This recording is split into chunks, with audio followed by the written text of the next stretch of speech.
വാളയാറിലെ പെൺകുട്ടികളുടെ ദുരൂഹ മരണവുമായി ബന്ധപ്പെട്ട് സംസ്ഥാന സർക്കാരിനെയും CPIM-നെയും പ്രതിക്കൂട്ടിൽ കയറ്റാനാണ് പ്രതിപക്ഷവും മനുഷ്യാവകാശ പ്രവർത്തകരെന്ന മേലങ്കി അണിഞ്ഞ ഒരു വിഭാഗവും മുഖ്യധാര മാധ്യമങ്ങളും ശ്രമിച്ചിരുന്നത്. സർക്കാരിനെതിരായ സമരത്തിൽ ഇവർ മുന്നിൽ നിർത്തിയിരുന്ന മാതാപിതാക്കളെ തന്നെ CBI പ്രതി ചേർത്തതോടെ തകർന്നു വീണത് സർക്കാർ വിരുദ്ധ മഴവിൽ സഖ്യത്തിന്റെ മുഖം മൂടിയാണ്. 2017 ജനുവരിയിലും മാർച്ചിലുമായാണ് 13ഉം 9ഉം പ്രായമുള്ള പെൺകുട്ടികൾ പാലക്കാട് ജില്ലയിലെ വാളയാറിൽ ദുരൂഹ സാഹചര്യത്തിൽ മരിച്ചത്. പോലീസ് അന്വേഷണം ശരിയായ രീതിയിൽ മുന്നോട്ടു പോകുന്നതിനിടയിലാണ് സർക്കാരിനെതിരെ പ്രതിപക്ഷവും മനുഷ്യാവകാശ പ്രവർത്തകർ എന്ന മേലങ്കിയണിഞ്ഞ ചിലരുമെല്ലാം ചേർന്ന് സമരം ആരംഭിച്ചത്. ഭാഗ്യവതി നിയമസഭ ഞങ്ങളിത് നടന്നുകൊണ്ടിരുന്ന സമയത്ത് അന്ന് പറഞ്ഞ വാചകം ഞാൻ ഓർക്കുകയാണ്. പ്രതികളെ രക്ഷിക്കാൻ അരിവാൾ പാർട്ടിക്കാരാണ് മുന്നിൽ നിൽക്കുന്നത് എന്നവർ പറഞ്ഞ് ഞാൻ ഓർക്കുന്നു. ഭരണകക്ഷിക്കാർ എന്ത് തെറ്റ് ചെയ്താലും ആ തെറ്റിനെ സംരക്ഷിക്കുന്ന ഒരു ഗവൺമെന്റ്, ഒരു മുഖ്യമന്ത്രി ഇവിടെ അധികാരത്തിലിരിക്കുന്നു.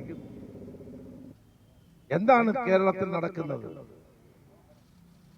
ഉത്തർപ്രദേശിൽ ഉണ്ടായ സംഭവം ലോകത്തിന്റെ മനസാക്ഷിയെ ഞെട്ടിച്ചെങ്കിൽ വാളയാർ സംഭവം അതിനോടൊപ്പം ചേർത്ത് വായിക്കേണ്ട ഒന്നാണ്. 3 പിഞ്ചു കുട്ടികൾ, ഞാൻ ആ വീട്ടിൽ പോയതാണ് അവരുടെ. കേരളത്തിലെ മുഖ്യധാരാ മാധ്യമങ്ങളുടെ പിന്തുണയും ഇവർക്കുണ്ടായിരുന്നു. സത്യം പുറത്തു കൊണ്ടുവരിക എന്നതായിരുന്നില്ല, പിണറായി വിജയൻ സർക്കാരിനെ ദുർബലപ്പെടുത്തുക എന്നതായിരുന്നു ലക്ഷ്യം. ഇതിനായി ഇവർ ദുരൂഹ സാഹചര്യത്തിൽ മരിച്ച കുട്ടികളുടെ അമ്മയെയും അച്ഛനെയും മുന്നിൽ നിർത്തി. കഴിഞ്ഞ നിയമസഭാ തെരഞ്ഞെടുപ്പിൽ ഈ വിഷയം പ്രധാന തെരഞ്ഞെടുപ്പ് വിഷയമാക്കി മാറ്റാൻ അന്ന് പ്രതിപക്ഷം കിണഞ്ഞു ശ്രമിച്ചു. കുട്ടികളുടെ അമ്മയെ ധർമ്മടം മണ്ഡലത്തിൽ മുഖ്യമന്ത്രി പിണറായി വിജയനെതിരെ സ്വതന്ത്ര സ്ഥാനാർത്ഥിയായി മത്സരിപ്പിച്ചു.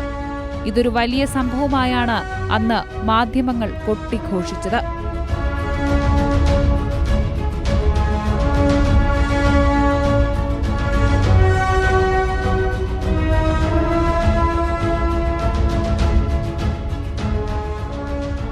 CBI അന്വേഷിച്ചാൽ സത്യം പുറത്തുവരുമെന്നായിരുന്നു അന്ന് പ്രതിപക്ഷവും കുട്ടികളുടെ മാതാപിതാക്കളും മനുഷ്യാവകാശ മേലങ്കിയണിഞ്ഞവരും പറഞ്ഞിരുന്നത്.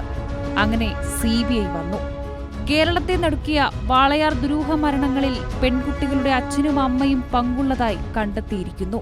ഇവിടെ പൊളിഞ്ഞു വീഴുന്നത് സർക്കാർ വിരുദ്ധ കൂട്ടായ്മയുടെ തരം താണ രാഷ്ട്രീയ അജണ്ടയാണ്. News desk, Kairali news.